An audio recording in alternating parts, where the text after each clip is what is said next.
Sa lahat po ng mga pauwi ngayong December na nagtatanong po kung ano ang requirements, wala pa rin pong pinagbago. Ganun pa rin po. Kung meron mang pagbabago, mag-a-update po kami lagi para hindi po kayo magka-problema sa airport. Pero uulitin ko na lamang po sa hindi po nakakaalam. Siyempre, kailangan po natin dyan ng passport, visa. Pag sinabing visa po, kahit re-entry visa man yan, final exit visa, o tourist visa ka man, basta may visa ka at hindi po expired, makakauwi ka po ng bansang Pilipinas.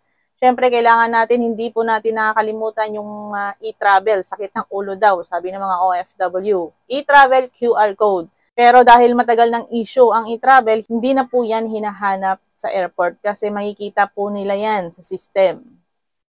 Tapos yung plane ticket. So yun lamang po guys, wala pa rin pinagbago. Keep on updated lamang po sa lahat ng mga requirements pauwi ng Pilipinas para hindi po kayo magka-problema sa airport. So nag-a-update po lamang tayo at nagpapaalala sa lahat po ng ating mga kababayan. Sa mga bagahe naman po, magbase na lang kayo sa mga plane ticket. At saka may mga kababayan din po tayong hindi nakakalam kung anong oras ang kanilang mga flight kasi ang nilalagay sa plane ticket is military time. Kung hindi nyo naman po alam is mag-comment lamang po kayo sa baba. Sa video na ito, may mga OFW din po na nakakaalam. Minsan nakikita ko, sumasagot po sila. Pag mali naman, kinokorek ko. Pero nakikita ko naman na tama yung mga sinasagot nila sa mga nagtatanong. Guys, gusto ko lamang itanong sa inyo kung nagbabayad ba kayo ng inyong mga SSS contribution.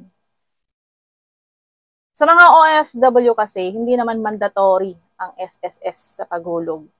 Pero para sa akin, maganda ang SSS. Hindi po kasi tayo habang buhay dyan sa abroad. So hanggat maaari, kung meron tayong extra pera, hulugan po natin ang ating mga SSS para pag hindi na po natin kaya magtrabaho, meron po tayong pensyon na matatanggap.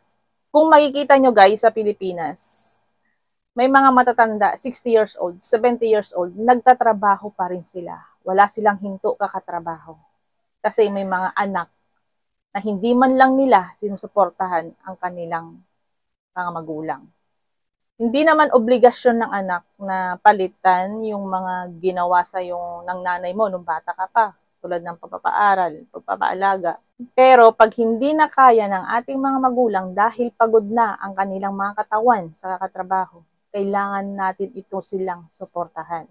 Kaya nga sinasabi ko sa inyo guys, huwag niyong ibigay lahat sa inyong pamilya, magtirang konti para sa inyo, para pag hindi nyo na kaya magtrabaho, meron kayong magagamit.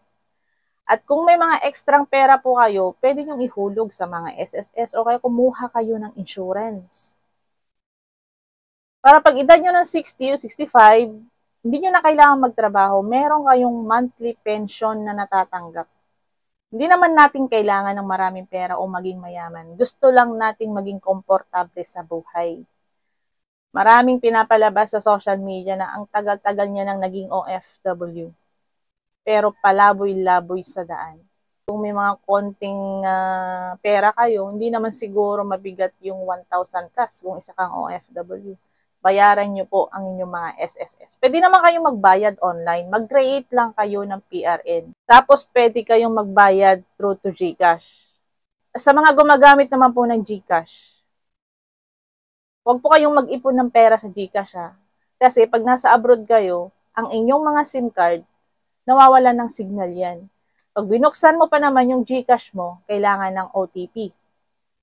So, papaano mo makukuha ang OTP kung wala ng signal ang inyong mga SIM card? Pwede rin nyo namang utusan ang inyong mga anak or kapatid. Basta magbigay po kayo ng authorization. So, nag-try po akong mag-loan sa SSS through to online. Ang bilis lang guys, 1 week lang. So, ang binigay sa akin is 18,000. Babayaran ko ito ng 12 months. So, hindi na po yun mabigat. At saka kailangan nyo ding mag-loan para maging active ang inyong SSS. Kasi hindi ko alam kung anong taon ito nangyari.